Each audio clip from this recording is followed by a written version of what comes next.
Okay. Greetings. I'm Leslie Greetings. Harrison, host of Come Sunday on Sunday mornings here on WBGO on the Rhythm and Song Weekend. I am very delighted to be here with some very special guests. Before I introduce them, I just want to make this statement that in recent years, the subject of women in jazz and the roles we play have become a really hot and very engaging topic. And as quiet as it's kept, women have been contributing to this genre throughout history as performers, as composers, as club owners, band leaders, journalists, record company owners. So we've been out here doing it. And thankfully, women are leading the way in creating more space for women to thrive and to shine in. And I'm very, very delighted to have two women who work tirelessly for the next generation of women in jazz and have established a program called the Woodshed Network, conceived as a program for women in jazz to provide professional support and mentorship connecting women in jazz. Please welcome NEA Jazz Master, three-time Grammy winner and producer. And the list is long, but I want to keep it a little short so we can get to the TWN.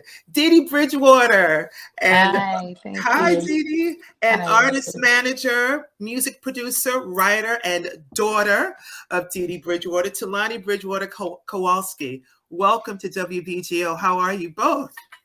Thank you. So happy to be here. Thanks for having us. Yes, Oh, happy to great be to have here. you here. Happy to be here and happy to be talking about the Woodshed Network. The woodshedding, for those people who don't know, from what I understand as a singer myself, the woodshed is when you go into a place, a space, to be away from the public, to get it together, to practice, to come back to the audience and to show what what you've done in the woodshed. Take me back to that aha moment when you created the Woodshed Network and how that came about, and what does the Woodshed Network have to do with what you're doing with young women now? Um, It's wide open. okay. Well, I was approached by a woman who works with the Doris Duke Charitable Foundation. Her name is Maureen Knighton, and she's become the champion of jazz. Um, she asked me if I would be interested in creating a program to help young people in jazz. And at that time, she wasn't really focused on any gender. She just asked me if I would be interested in doing a program. I have been on the faculty of the Betty Carter Jazz Ahead program, which is now housed at the Kennedy Center. And as a faculty member, I was the only female. And the first year that I was on the faculty, there were only 3 females involved in the program. And one of the ladies had had a surgery, and so she was having some personal issues. And I just noticed um, during that program that these 3 women were feeling extremely isolated. One of them was having personal issues, and thank goodness I was there so that I could advocate for her. Um, and then the following year, there were, I think we were 8 women that were involved in the program because the word had gotten out that I was on the faculty. And then that year, there were some issues with some of the faculty and the females involved in the programs where they were um, creating a very uncomfortable situation. And so it was born out of those 2 years. It was born out also out of the fact that with that program, whenever we would come together, and this is with all of the participants and the faculty, all of the participants were concerned about their careers.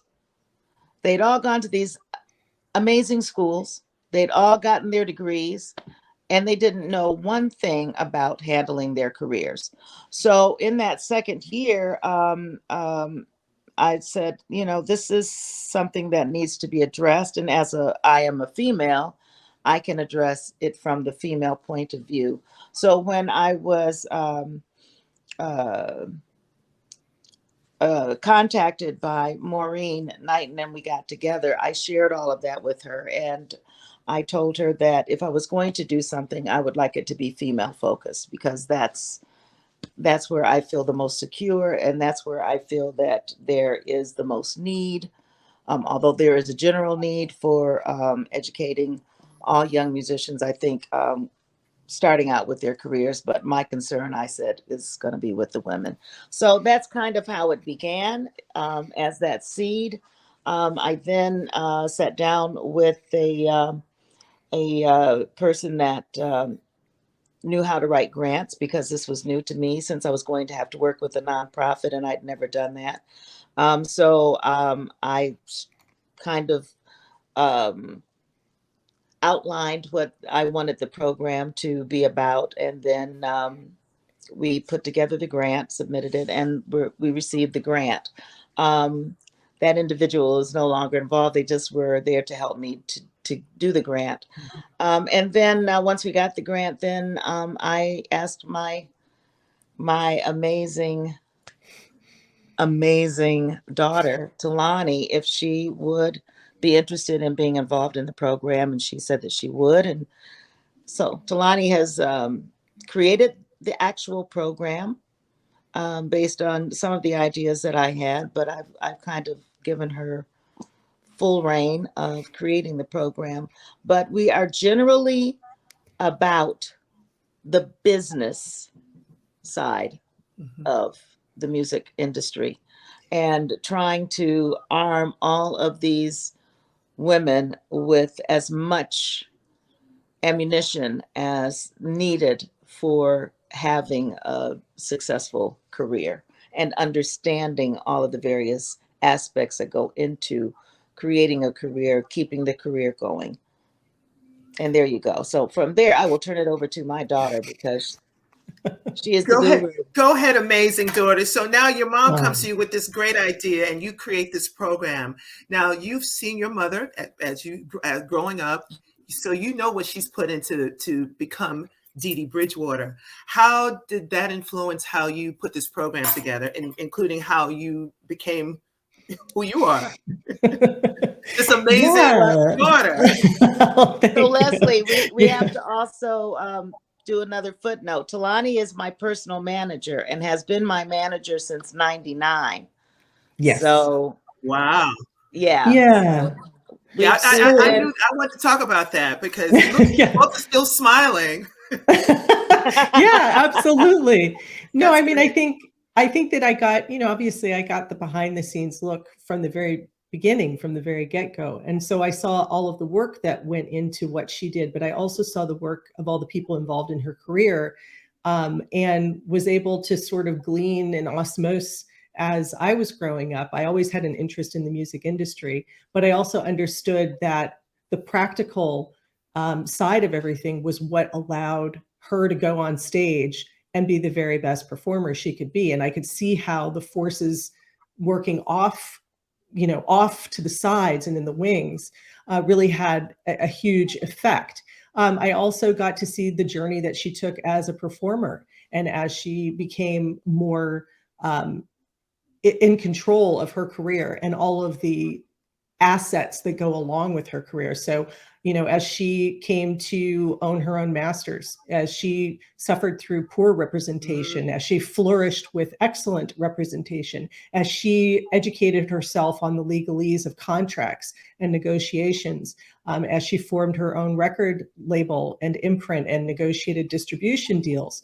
And then on the side of that, on my own, I began to explore my own career. So I worked at a record label, and I always had this notion that I wanted to be engaged in entertainment, but that I needed to kind of do the proverbial starting in the newsroom. And so I worked as an intern in production for Island Records. I worked in management as an assistant manager, then an associate manager, and then a manager. I also worked in film and television as a talent manager for on-air and celebrity talent. And so when we finally came together professionally, I was able to bring my experience outside of jazz into the conversation that she and I were having. And then we sort of grew together. But, as a personal manager, and I've managed a lot of different acts in various stages of their careers. Some are, what we call like legend status, as Dee Dee is, as well as, breaking new talent. One of the things that I found was often very challenging is that they knew what to do on stage. They had an understanding of what to do from a performance standpoint in a studio, but they didn't understand all the moving parts. And that's where you start to lose critical control of your art, but also of the possibility of making a living. And I also saw the toll that artists have to undergo when they're touring, and the kind of social, emotional, psychological burdens that can happen, particularly if you're not well supported. So, when Mom came to me and she kind of pitched this idea, I was like, oh my gosh, absolutely. I mean, it's not just wonderful because we get to give back, which is something that is really critical to her, and it's something that's really critical to me. And she really instilled in all of her kids the importance of being part of the community and doing our best and showing respect to every single person you come in contact with. And I thought, this is a great way for us to kind of deputize and empower every other artist we come in contact with. So we try to address, and I speak in aphorisms, so I try to address the rooter to the tutor, meaning every single thing that a young artist could possibly need to know. Obviously, we can't tell them every single detail, but that's why we're creating a network. So they come in, when we launched in 2019, we did it in person in Brooklyn at the Shapeshifter Lab, and we were really doing it as a pilot. And so we didn't announce it, we didn't publicize it. We wanted to see, is there a need? Will this work? How can we really do it? What works, what doesn't? And we had a wonderful cohort, our first year, of really exceptionally talented artists. And they were kind enough to trust us for a week to tell them the things we thought they should know. And then we were able to get together a wonderful group of women executives and professionals who really are legends in their own fields, but who also don't really get a lot of exposure. Some of them, they don't get the accolades and the recognition because they're behind the scenes. So anyway, we brought all of them together. It was incredibly successful. We realized, oh no, there's all this other stuff we didn't get to cover. But we managed to put them together. They were all in communication with each other well beyond. The presenters and the hosts were like, oh my gosh, this was amazing. I want to keep doing this. They felt really good about it. Pandemic comes around. We said, we're not going to let this go. We're going to do it online. Like everybody else, we pivoted. And we said, this is an opportunity. Because that's another thing that Dee Dee has always managed to instill in me. Challenges are opportunities for us to push up against what was. And so we brought that to the program. Okay, this is terrible. And it is what it is. So let's figure out how to do this, and let's try and do it to not only the best of our ability, but let's imagine something beyond that. So we went virtual. We expanded the program to 10 days. Next thing you know, we can bring in people from all over the world because we're doing it on Zoom. People can be in the comfort of their own homes. Women who have children suddenly can have their children in the home. We brought in yoga so that we could address the physical body. We brought in so the whole mind, body, the whole thing. Mental health specialists, doctors who could address a women's doctor, because women's health we know is poorly neglected. We were able to screen movies. We had authors come in and present their work. So we were really able to give an enriched full program over the course of those 10 days. And what's been most remarkable is that these women stay in touch, not only with each other, but with all of the mentors. So we're actually creating this network, and it's building layer by layer, year by year, and hopefully is a foundation that will enrich the entire community of jazz, not just women themselves, but, if one part's not well, then the whole body suffers. So women in jazz, we're not being supported sufficiently, and we're hoping to remedy that. And that was a lot of words. It's on its way to being very healthy, because I'm seeing a lot of movement with the women in jazz and the Witch Shedding Network, and Terry Lynn Carrington's Jazz and Gender Equity program up in Berkeley. This is wonderful. And when I'm out and about talking to young singers, mostly singers, they don't want to know about singing. They don't want to know about, how to sing. They want to know about how to survive, as Yes. how to make ends meet when they don't have a gig, how to handle the business. And I learned on my own, but Dee Dee, how did you learn how to do? I mean, you learned it by doing it. Did you Well, have mentors I learned by doing it, but I had some wonderful um, I, male mentors. Mhm. I didn't have female mentors. Um, when I would run into other singers who, of course, were more established, they Mhm. would share little tidbits with me, but it wasn't like a real community. And as I was always working in a kind of male dominated space, um, those were the people that I was around. So I was mentored by, a lot of men who we consider our legends today. Ray Brown was very, Oh, very influential, very concerned with finances, and he always wanted to make sure that all of the musicians that worked with him, including myself, had their finances in order and had started pensions. And I mean, he was really on that. wow. By the time we were working together, I already had all of that together. My stepfather helped me create my own corporation. He was the one who told me that I needed to have a small business corporation. And then he helped me to set it up. And in the first years, he was the secretary and the accountant. And sometimes my mother would come in. So we were really a kind of mom and pop thing in the beginnings. So I just kind of was always curious. So I was always asking questions. And Mhm. I also had the benefit of working with more established musicians, and I could see the difference between those who had set their affairs in order Mm. and were on the road and those who were going from gig to gig.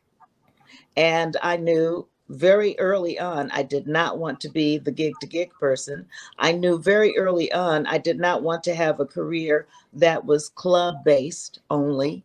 And that was because I was exposed to a lot of different levels of the jazz career. So, and then I had a mother who was insistent on me doing things like getting my insurance together. And Yeah. yeah, so Taking care I of the would say that business. I was Mhm. self-taught. I Mm. didn't go to school. Everything I learned, I've learned, through experience and being around people who were willing to share with me. But Well, what those. I found, Leslie, not to cut you off, but what I found as I've gone through the many years of my career is that there is a lack of sisterhood, Yeah. and I wanted to create that for younger musicians.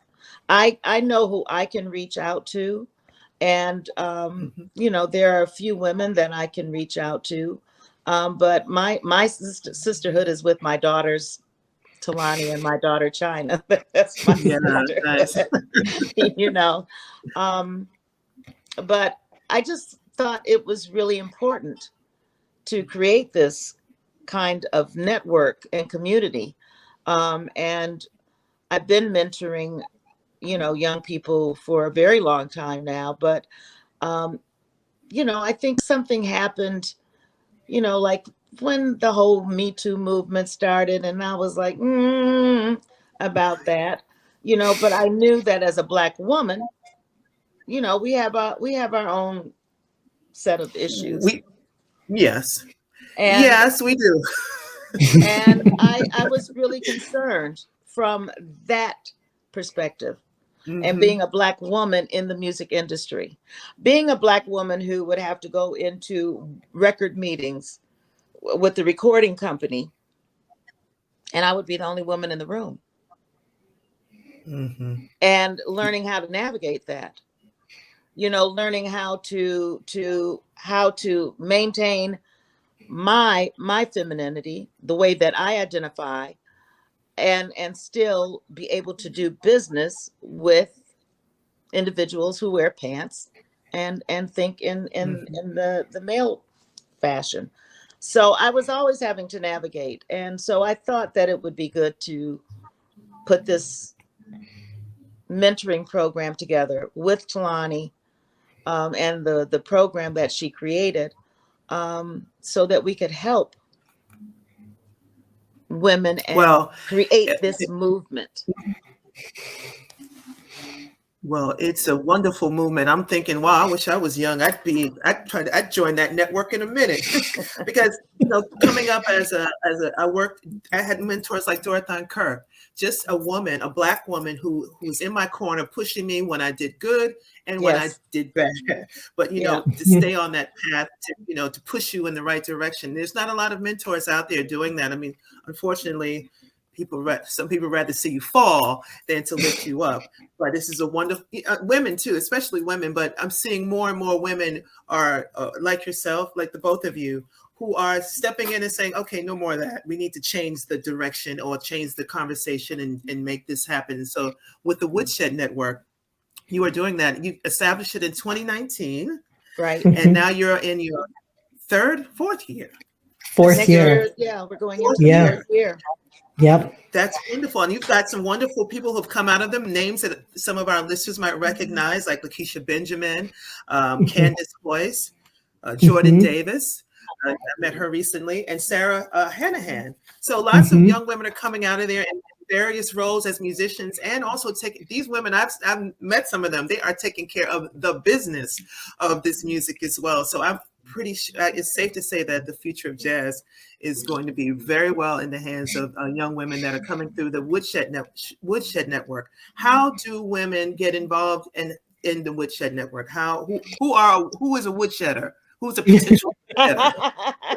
So I'm so glad you asked that question for two reasons. Number one, it allows me to point you to our website, which is woodshednetwork.com, because I recently actually recorded some videos that answer some of those questions, because a woodshedder is a lot of things, and that's part of the beauty of it. So really, it's about a self-identifying woman who is committed to having a career in the community of jazz, who is at a point where perhaps you have a little bit of experience, but you don't have enough to get yourself to the next phase of your career. Perhaps you have interest from a label, but you don't have representation. Perhaps you have an agent, but it's not the right agent. Or you've been creating your own material, but you haven't properly figured out how to register it and protect your rights with your own material.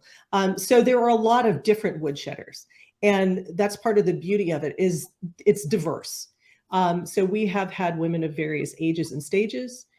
You can log on and watch those videos, and I apologize because I look like a newscaster in it. But hopefully it will give you a little bit more clarity, because a lot of these programs are very vague and they're also quite ageist. So we've eliminated all of the isms around this, meaning you can be of any age, any ethnic background, any educational background. There's no requirement that you have to come out of a conservatory program or anything like that. And because we're virtual again, you don't have that logistical problem of having to be someplace during that time. Obviously, you have to commit to our time. But if you log onto our website, there's also a link where you can apply for the program. The program runs from February 27th to March 10th of 2023, which bridges Women's Month and Black History Month on purpose, because we're celebrating both. And it'll kind of outline all of the things that we're looking for. It's very, very straightforward. But if you have any questions, you also can contact us on the website, and I will personally be able to answer questions about it and kind of talk you through. We're here with Talani Bridgewater Kowalski and Dee Dee Bridgewater, the founders of the Woodshed Network, talking about their wonderful program. And you can find out more about it at woodshednetwork.com. Who are some of the mentors that are part of the network? So we've had some incredible mentors. Yes. And so what we've really also done is highlight women who you don't normally hear or see about. So since the very founding, we've had Jet Galindo, who is one of the premier mastering engineers and vinyl cutters on the planet, as well as Jackie Sanchez, otherwise known as Jackie Boom, who's also a mixing engineer, sound engineer, and mastering engineer. We have Maureen McFadden, who a lot of people within the community know from her work at DL Media. She is now independent, and she has her own firm doing both PR and doing personal management. We have Elise Kingsley of Muse Media PR, who I've worked with even before I worked with Dee Dee, and she represents some of the biggest names in jazz, as well as some of the big festivals. I won't give her roster in case she wants to keep that to herself. Marilyn Rosen, who I think a lot of people know from the Curland agency, who has her own agency, Marilyn Rosen Presents. We have had stylists who are quite incredible. We had Michelle Harper, who's done a lot of work with the different couture houses. Oh, yes, cool. We have stylists. We have a photographer named Kimberly M. Wang, who is a visual storyteller who talked about image branding and presentation. Melissa Walker came one year from Jazz House Kids to present. We've also had presentations from the National Museum of Jazz Museum of Harlem, China Moses, my sister, who's also a radio host and presenter. Yeah, so she partnered with Monifa Brown of your very own WBGO, and we did presentations together on radio promo. So I could go on and on. All of them are on the website. Yeah, I'm sorry. We have also we have, which we thought was very important. We have Tanya Butler, who handles copywriting and registering of music and the importance of that. And we've had other radio hosts, like we had Monifa Brown from WBGO. We tried to cover all of the different areas of the business of the, we have presenters so that the women can talk to the presenters and see, well, what are they looking for in artists, and how would the artist need to go about presenting themselves if they want to do concert work, we have fun things. We have roundtable discussions. So we had Maxine Gordon, we had Camille Thurman, we had Jasmia Horn, Regina Carter, and they talk about their personal experiences. Maria Schneider, and they can share with the women in an intimate, first-hand, person-to-person way that you don't get access to these people in normal situations. So we try to bring everybody close and keep them connected. And we also believe in transparency. So everything that we have just talked about is on our website. And we want to promote and support all the people who give their time to enrich the careers of all of our mentees, because each and every one of them have had to overcome their own share of struggles. As I'm sure, Lezlie, you have had to overcome your share of struggles. Yeah, I'm listening. I'm thinking, maybe I was going to say I'd love to be a mentor, but I'm like, sign up, be a mentee, because it's so much. I mean, I've learned a lot along the way. I do radio. I'm a singer. I'm on the board of all these music, but I'm entrenched in jazz. But I learned along the way. But I had my own mentors in my head, including Miss Dee Dee, just watching how you just do your thing out here in the world, representing the music and women is a wonderful thing. So I think the Woodshed Network is fabulous, and call on me, please. Definitely. Yes, we definitely heard it here, Lezlie. keep an eye on your inbox. No, please, because just looking at the program and seeing some of the people who have come out of it, who are the future, going to be the future of jazz, but it doesn't necessarily. Of course, I thought it had to be a certain age, and because sometimes that is, it's for young people, but it's, as you said, for anyone who's at a point in their career that they're serious about it, but needs to know all that goes with it. Yeah, and, this is a wonderful. How many people, can I ask, are in the program or are admitted into the program? And is it a set number? Yes, it is a set number, and we try to keep it small intentionally. So we have 12 maximum each year, because we find that we get the other thing is that this is not open to the public, which is something that we get asked about often, because what we find happens is that you form these really tight bonds and you start talking about very personal, intimate things.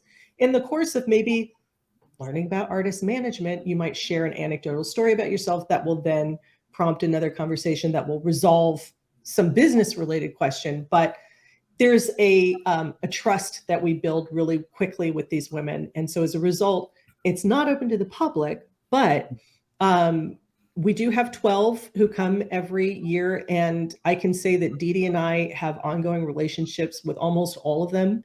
They have our cell phone numbers. They have many of the other presenter and mentor cell phone numbers.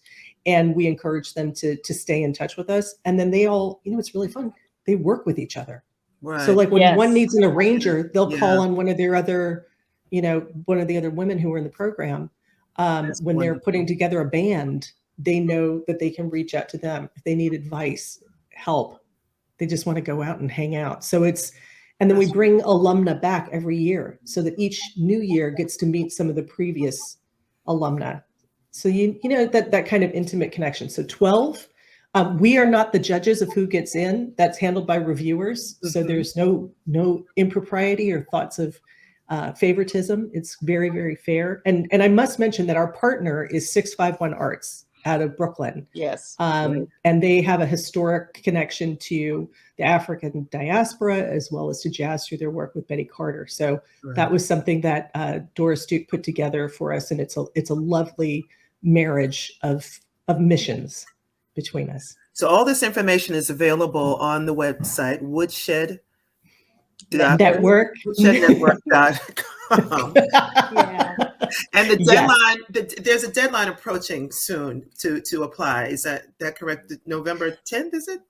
Yes, the deadline is on November 10th. Now, what that means is you need to have your application in process. Okay. Because we want to try and let people know so that you're not on tenterhooks over the holidays.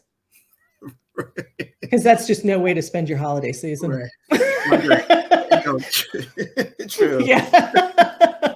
So, but I encourage everyone to, log on to woodshednetwork.com, click on the About section. There's another button if you want to see videos. We also have published those to YouTube. We have all our social networks there. We're trying to start putting out more information about the program and how you can connect to us. But if you type in Woodshed Network, or if you go to ddbridgewater.com or to her Instagram, DD Bridgewater on Instagram, you will be able to connect to it there as well. So we've tried to make it easy. Thank you so much. We've been speaking today with Dee Dee Bridgewater, Talani Bridgewater Kowalski about the Woodshed Network. And we thank you so much for coming to WBGO, stopping by. I've learned a lot, and we certainly hope our listeners have too. Yes, absolutely. Woodshednetwork.com, building a community. Yes, indeed. Thank you so much. Thank you for all that you do for women and for music, both of you. Thank you so much. You're so welcome, Lezlie. Thank you for speaking with us and giving us the opportunity to share about the Woodshed Network. Yeah, thank you. Keep carry on. You too. Yes.